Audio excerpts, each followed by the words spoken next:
Bienvenidos a otra edición de On Fire TV a través de la plataforma de Caraota Digital. Antonella González junto a Max Cordaro para llevarles media hora de información deportiva. Y hoy nos ponemos modo vino tinto. Hoy vamos a hablar de la selección de Venezuela porque mañana se enfrenta a Uruguay. Y si bien la selección de Venezuela cada vez que ustedes se ponen la camiseta invita a soñar, a tener esperanza e ilusión de estar en un mundial de fútbol, creo que hoy nos toca ser totalmente críticos, porque mañana en el partido contra Uruguay es un todo o nada o un vida o muerte para que a Venezuela no se le vayan bien lejanas las aspiraciones de ir a Qatar 2022. Anto, ¿cómo estás? Totalmente cierto, cuando solo sumas 3 puntos de 15 y eres una selección que en teoría no tiene la capacidad de proyectar una recuperación como podría hacerlo una selección como Brasil, Argentina, Uruguay, luego de un flojo arranque, ya el presupuesto comienza a no darte, más allá de que las matemáticas siempre te vayan a apoyar en cuanto a lo numérico, pero lo realista, estoy totalmente de acuerdo contigo, dice totalmente lo opuesto. Mañana es un partido que hay que sacar adelante en unas circunstancias totalmente complicadas ante un rival que generalmente le gusta pararse bien con su solidez defensiva para luego aprovechar espacios, y Venezuela va a tener que arriesgar porque sumar un punto no le sirve al combinado dirigido por José Peseiro, plagado de dudas, emotivamente golpeado por lo que fue en la altura de La Paz, que en cualquier otra circunstancia entra dentro del presupuesto de derrotas que puedes acumular en el premundial, pero ya con todos los puntos que ha perdido Venezuela realmente duele ante un Uruguay que viene dolida también por la polémica con el VAR, por no haber podido sumar de a 3 en el centenario, así que va a estar buena la cosa, Anto, pero sobre todo con muchas ausencias y de peso que ya también la tuvo la Selección Nacional de Venezuela en el altiplano. Has tocado varios puntos que podemos tocar y el primero es que tal vez cuando se va a Bolivia a jugar uno dice, bueno, puede ser una derrota por todo el acondicionante que es jugar en la altura. Pero si había una selección a la cual uno podía o Venezuela podía sacarle puntos, era a esta Bolivia de César Farías, que había comenzado con mal pie, que no había tenido ninguna victoria de local en La Paz. La única victoria o empate que había tenido había sido en Asunción contra Paraguay, y venía mal Bolivia, venía jugando mal. Y ves este escenario en La Paz, en donde Venezuela recibe el primer gol a los primeros 5 minutos, si bien Marcelo Martins hizo un partidazo por parte del conjunto boliviano, pero Venezuela entró desconcentrada y en los primeros 5 minutos ya se le venía la derrota encima, con lo difícil que es marcar en La Paz. Y después, bueno, esos 3 goles que sentenciaron y pegan anímicamente, Max, porque cada vez que vemos el sistema que coloca Peseiro, unido a las bajas, unido a la cantidad de condicionantes que hemos tenido desde la llegada del profe Peseiro, que no tuvo oportunidad de preparar a esta Vinotinto. Recordemos que llegó en plena época de pandemia, después encontró un equipo que no sabía cómo se paraba, no tiene experiencia tampoco de jugar unas eliminatorias, y fue conociendo el equipo mientras iba probando, mientras iba improvisando, y eso es lo que ha traído consecuencias negativas y resultados negativos para hoy vernos entre las cuerdas de decir, o se le gana a Uruguay o te despides prácticamente de Qatar 2022, así los números den, porque después ves la cantidad de rivales que tiene Venezuela para enfrentar y sobre todo de visita y dices, uff, ¿cómo vamos a poder sacar estos puntos para que el sueño mundialista sea una realidad? Sí, ese fue un partido donde estoy totalmente de acuerdo contigo. Pesa mucho lo que fue, cómo Venezuela le costó la puesta a punto, más allá de que las circunstancias geográficas de la altura tengan un peso específico en el partido. Peseiro tuvo que reordenar y replantear el partido desde no contar con una base importante, además de no contar tampoco con el tiempo para darle funcionamiento y una lógica de armado y de poder funcionar en bloque sin tu mejor central, sin el volante que vive tal vez el mejor momento de su carrera y es el que mejor condiciones presenta para el grupo, sin tu punta de lanza como lo es José Salomón Rondón, sin el futbolista que tuvo tal vez la temporada más completa de mitad de cancha para arriba como lo es Darwin Machís, sin un posible revulsivo como Jefferson Soteldo. Excusas no, es una realidad. Ahora luego, con lo que tú planteaste en la cancha, tenías que tener la capacidad de al menos competir. Te consigues con ese 1-1 al final del primer tiempo, que fue un baldazo de agua fría para Bolivia, Y es fácil decirlo. Sí, ¿cómo insisto, aguanto, no? ¿Cómo aguanto el 1-1? Y es fácil decir Antos de la tribuna, ¿por qué no refrescó el equipo de cara al segundo tiempo en un partido donde sabes que vas a tener uno o dos futbolistas ahogados, como claro, por ejemplo vimos a Alexander González al final del primer tiempo? Esa es la única arista que coloco en el partido de La Paz, porque refrescando, capaz Venezuela hubiese tenido mayor lucidez para defenderse en ese arranque, porque el 2-1 mató el partido. Sí. Venezuela se sentía cómoda incluso, estaba para que incluso con el contragolpe la pelota quieta le ganaras a Bolivia.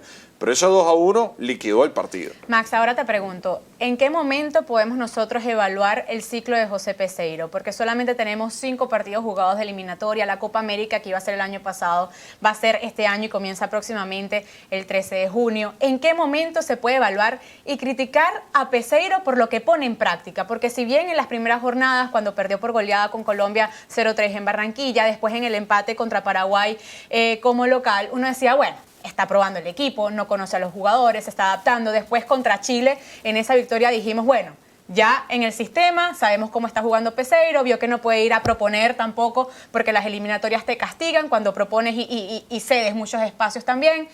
Y después con esta derrota de La Paz, ¿en qué momento tú dices o se le puede criticar que la responsabilidad de Peseiro es grande, mediana o pequeña por la propuesta en escena y por los resultados de la selección? Mañana se van a cumplir 6 partidos, generalmente en un ciclo de trabajo normal. Este no ha sido un ciclo de trabajo normal por el tema de la pandemia. Ya con 4 partidos tienes una base pequeña para poder analizar un proceso. Con el de mañana van a ser 6 partidos oficiales, en circunstancias, insisto, complicadas, claro, difíciles. Los futbolistas te llegan también acumulando muchas horas de vuelo por el calendario realmente atípico que ha tenido esta temporada, pero luego te viene una Copa América pegada a la doble fecha eliminatoria. Ahora va a tener días de mucha cancha, de mucho feeling, de mucho trabajo para tratar de colocarle también su impronta a la selección. Cuando termine la Copa América, ya ahí me parece una base importante para decir qué le está dejando Peseiro a la selección, qué identidad le ha dado y lamentablemente lo más importante, cuál es la renta de resultados. Claro. Que de momento porque después es muy floja. analizas a tus rivales y un Reinaldo Rueda que llega otra vez a redebutar con Colombia y saca un resultado positivo. La Ecuador de Gustavo Alfaro llegó también poco antes de que comenzaran las eliminatorias, sí, y encontró el funcionamiento perfecto del equipo. El caso también de Berizzo con Paraguay. Entonces al final sí, yo entiendo que no ha tenido momento de probar y de tener esta química con vestuario y de decir, estos son mis hombres para enfrentar vida o muerte, lo que pase. Y también condicionan las bajas, porque no ha tenido suerte. No. Tener como bajas y ausencias a Jefferson Soteldo, a Salomón Rondón, a Darwin Machís, a Jordan Osorio, pesan muchísimo para el planteamiento, y por eso yo aquí digo, bueno, vamos a salvar un poquito el legado o el trabajo de los profes Peseiro hasta hoy. El partido que yo de momento reprocho más en mi análisis ni siquiera es el debut con Colombia, porque tenía una imagen totalmente diferente de lo que era Peseiro, pagó su novatada. Es el partido de local contra Paraguay, donde Venezuela prácticamente se defendió en casa ante un rival directo por casi 70 minutos y luego con la polémica del gol anulado a Yangel, etcétera, etcétera, se te termina escapando puntos importantes, que es imperdonable. Ojo que después vemos lo que ha hecho Paraguay y tú dices, wow, Paraguay tiene un equipo que ha funcionado y por algo está de 4º lugar, está hoy en puestos directos de clasificación. Es que es una eliminatoria muy pareja y muy extraña. Mañana es un partido con cualquier tipo de argumento, tratar de ganarlo. Mañana creo que, conociendo a Peseiro, no sé cuál vaya a ser la cuota de riesgo inicial. Creo que Venezuela va a tratar de plantearlo desde el orden, desde ir creciendo poco a poco en el partido. Ante Uruguay es difícil aprovechar la pelota quieta, por ejemplo, pero sí la velocidad. Mañana creo que Venezuela tiene que apostar a los chicos rápidos, porque por arriba no es fácil ganarle a los uruguayos por arriba. ¿Te gustó el planteamiento defensivo del profe Peseiro en Bolivia? Bueno, mucha gente, hablando por de los ejemplo, elementos que utilizó en defensa. Creo que apostó grosso modo a lo que tenía. La idea de Alexander para apoyar a Roberto no me parece una mala idea. Sí, el problema es que luego se desgastó porque no refrescó cuando tenía que refrescar, pero desde la intención inicial no estaba mal. Ahora, luego está el tema de los centrales, muy criticados constantemente. Mucha gente, por ejemplo, pide a Nahuel Ferraresi, pero entendiendo a Peseiro que se fue por la experiencia, a un chico que ha tenido muy poco kilometraje con la selección A, tampoco es para criticarlo. Insisto, no es una situación fácil para Pero el la apuesta le seleccionador. salió en su momento con Cristian Cáceres. Sí, claro. No, o sea, esa apuesta, creo que eso es uno de los sellos que ha tenido Peseiro. Ferraresi también le pudiera dar ese voto de confianza. Sí, ¿por qué no? Un chamo que tiene mucha garra, que tiene mucha personalidad y mañana en tu Uruguay precisamente necesitas ese tipo de futbolista. ¿Cómo puede mejorar Venezuela esas desatenciones defensivas que vimos por parte de John Chancellor, Robertico que tampoco llegó a la marca? Muy mal estuvo parado Venezuela defensivamente. Bueno, tomando en cuenta que mañana es otro tipo de partido y es de local, los retrocesos van a ser muy importantes porque los centrales cometen errores, obviamente, pero también cuando hablamos del tipo de jugada, no puedes dejar constantemente uno contra uno a Suárez, por ejemplo, contra Chancellor. Tienes que siempre generar la superioridad numérica, sí, los relevos, el 2 contra 1, tratar de achicar bien para que no llegue el remate de media y larga distancia, el 2 contra 1 en las bandas para que no levanten tantos centros los uruguayos porque son letales a pelota quieta, saber dónde pegar para no generar faltas cerca del área porque ahí también los uruguayos pegan. Paraguay le hizo un trabajo defensivo espectacular sí. a Uruguay. Y porque claro, son dos selecciones muy similares. Muy similares. Y yo entiendo que Uruguay también viene dolida y lo repetías al comienzo de este programa. Recordemos que a Uruguay le robaron 2 puntos, por así decirlo, porque el VAR fue el protagonista de ese encuentro. El VAR, el cuerpo arbitral que ya fue sancionado, pitó un offside de parte de Jonathan Rodríguez, jugador de uruguayo, y resulta que si era gol y la cosa hubiera cambiado en el Uruguay-Paraguay. Cabecita que venía de salir campeón. Sí. Y le quitaron la alegría. Le quitaron la alegría a Jonathan Rodríguez. Mira, y viene dolido. Viene dolido Uruguay. Y eso es lo que a mí no me gusta. Que venga Uruguay dolido y ahorita está en puestos de repechaje para ir al Mundial. Anticipando una catástrofe mañana. Una catástrofe. ¿Pero por qué? Qué falta de esperanza. Qué falta de esperanza. Vamos a leer los comentarios. Gracias por interactuar con nosotros a través de Caraota Digital.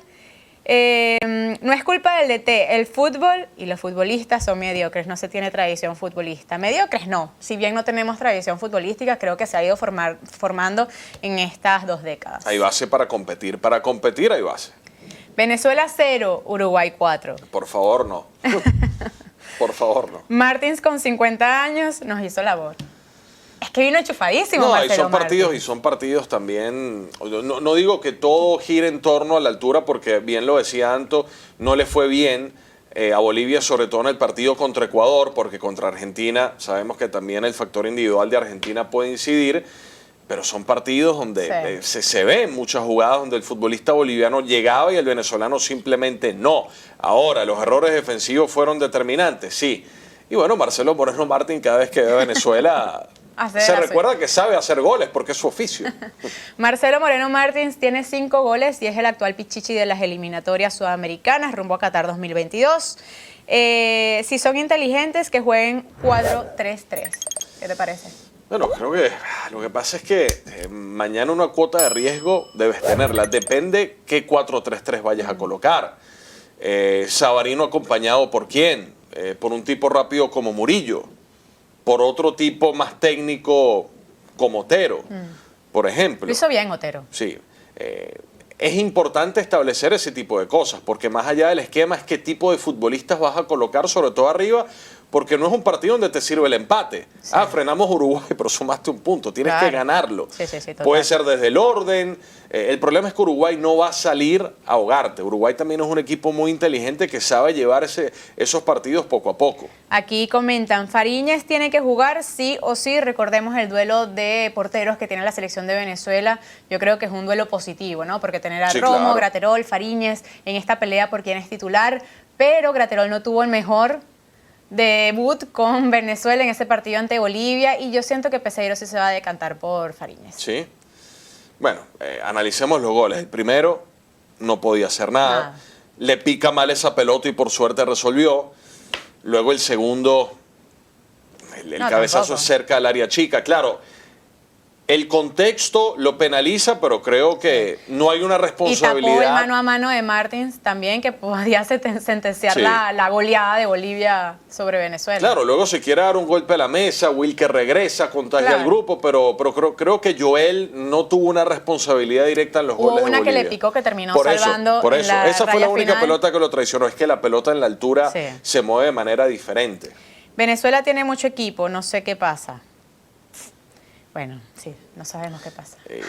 Y Es que jugar las eliminatorias es que mañana no complicado, y esté las Cavani. ausencias, las Es ausencias, sí. positivo que mañana no esté Cavani. Uruguay es un equipo que mañana va a buscar mucha fricción, de colocar el partido nervioso desde el vamos.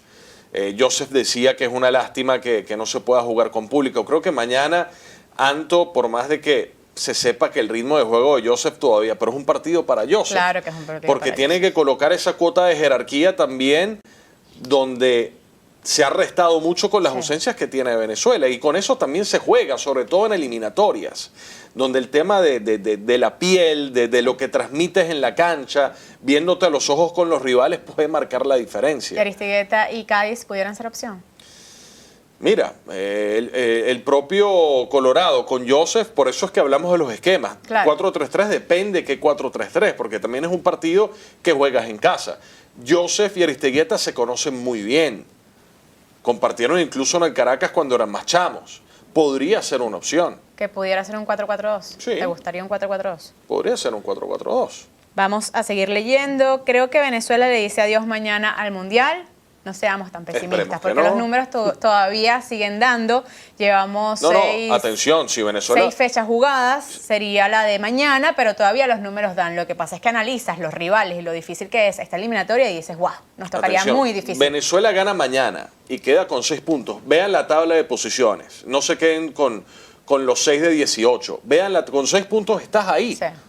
Ya con 3 quedas muy comprometido, Ojo. incluso con 4, pero con 6 estás ahí. Para Rusia 2018, la selección de Perú para esta jornada tenía 4 puntos solamente. Hoy para esta eliminatoria está de última con un solo punto, pero en Rusia 2018 a esta altura tenía 4 puntos y la selección de Perú de Ricardo Gareca terminó yendo a Rusia 2018, repesca y clasificó en la repesca y terminó yendo a Rusia 2018, que los números dan. Ecuador tenía 12 de 12 y no fue al Mundial. Exacto. Que es lo que le Esto puede es fútbol. pasar al Ecuador de Sí, Gustavo Alfaro, pero, que la vemos de tercera. como decíamos y en uno el nunca intro, sabe. Venezuela es una selección que por historia, por un tema psicológico de manejo de escenarios, no puede llegar al final de la primera vuelta con una renta de puntos muy baja. Por eso, ganar mañana con 6 de 18 sumados, te tiene en una posición que, mira, estoy ahí, porque además que, quitando a Brasil, que está muy despegada, y tal vez Argentina, los demás están muy comprimidos en la tabla de posiciones. Sí, cambiaría un poco si realmente Venezuela, después de esta doble fecha FIFA, termina haciendo una buena Copa América. Creo que la Copa América, independientemente de lo acontecida que ha sido porque se iba a realizar en Colombia, en Argentina, ahora se va a realizar en Brasil. Recordemos que parte de los jugadores de Brasil no querían jugar la Copa América y al parecer Casemiro, según reportes, Casemiro llamó a los capitanes de Argentina, de Uruguay, pero no encontró respaldo y no tuvo otra opción tampoco la canariña de decir, bueno, sí, vamos a jugar Argentina... la Copa América. Sin embargo, dentro del vestuario de Brasil las cosas están medio turbias y hasta pedían la cabeza de Tite por ser el mediador entre federación y jugadores. El problema es que ahora el presidente Rodrigo Caboclo, de la Confederación Brasileña de Fútbol, está suspendido por 30 días por una investigación de presunta agresión sexual a un integrante de la, la Conmebol no sale de la CBF. La Confederación No, y eso tal vez puede que se manejen desde otros hilos, claro, para terminar de decirle a los futbolistas, ahí tienen que jugar. Tite, quédese acá tranquilo, porque Tite respaldó a los futbolistas. Sí. ¿Qué consiguió Argentina? La aprobación de que no tiene que concentrar en Brasil. Claro. Alguien colocará el dinero, Brasil toma su charter, se regresa al predio de Seiza y juega la Copa en Brasil, cosa que no creo que puedan hacer las demás selecciones, porque un charter cuesta plata. Pero sí, yo creo que la Copa Conmebol encontró la fórmula para estar protegida a nivel político y a nivel comercial para que se juegue. Y se va a jugar. Comienza el próximo 13 de junio. Y a Venezuela, a pesar de lo acontecida que puede ser la Copa América, yo creo que para Venezuela, sobre todo por el escenario del profe Peseiro, es positivo. Porque tener a los jugadores concentrados, si bien vienen con ese desgaste de final de temporada, unido a la fecha FIFA, no han tenido vacaciones, siento que puede ser positivo de engranar el equipo, Total. Conocer el equipo. ¿Cuáles son tus elementos que pueden ser funcionales de cara a lo que será la jornada 9 y 10 de las eliminatorias que se va a jugar en el mes de septiembre? Si no es que suman una o dos fechas, porque recordemos que no se jugó las fechas 5 y 6, que era en el mes de marzo, y hay que reprogramar esas fechas. Seguramente en septiembre van a meter una. Y qué mejor que Peseiro trabaje durante todo este mes con una cantidad o un aval de jugadores que te digan, mira, estos me pueden funcionar para septiembre, esto es lo que entienden mi discurso y mi propuesta y la ponen en práctica. Pasa la Copa América y sí va a ser la selección de Peseiro y ya el tema de la carencia de tiempo no va a ser una excusa, no va a ser un argumento, porque tuviste por casi 20 días a un grupo de futbolistas concentrados, trabajándolos, conociéndolos, para en función al colectivo que tú pretendes plantear y ejecutar en la cancha.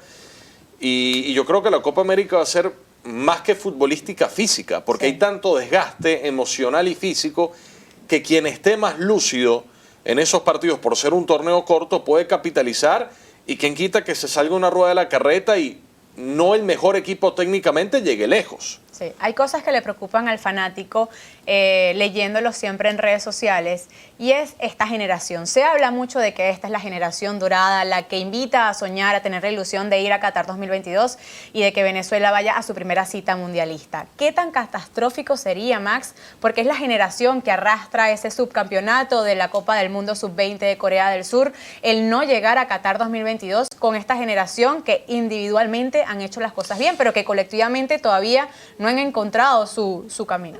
Yo creo que para Venezuela sigue siendo el no aprovechar una gran oportunidad. Ahora, una catástrofe, una obligación que Venezuela tenga que ir a la Copa del Mundo. Creo que la prensa durante mucho tiempo vendió esa idea por todo ese boom vino tinto, por toda la ilusión que generó ver a Venezuela competir. Pero una nación, sobre todo con el presente que vive a nivel estructural y todos los años de retraso que tiene en comparación al 80-85% de los rivales Conmebol, no tiene la obligación de ir a una Copa del Mundo. Ahora, ¿se está aprovechando de la mejor manera esta generación y se está compitiendo como se debería competir? No. Así como no se hizo para Rusia 2018. Claro, lo que pasa es que la pregunta del fanático es, si no es ahora, ¿cuándo? Porque evalúas individualmente a esta camada de jugadores y dices, si no es ahora, que tenemos la mejor generación, que quedamos subcampeones de Corea del Sur, de un Mundial Sub-20, que era imposible imaginarlo y pensarlo hace 10 años. Y hoy dices, bueno, claro, pero si no es ahora, ¿cuándo va a suceder? A ver, Wilker es titular. Ronald Hernández no es titular en la selección. Ni siquiera está convocado. José Hernández no es titular en la selección, no está convocado.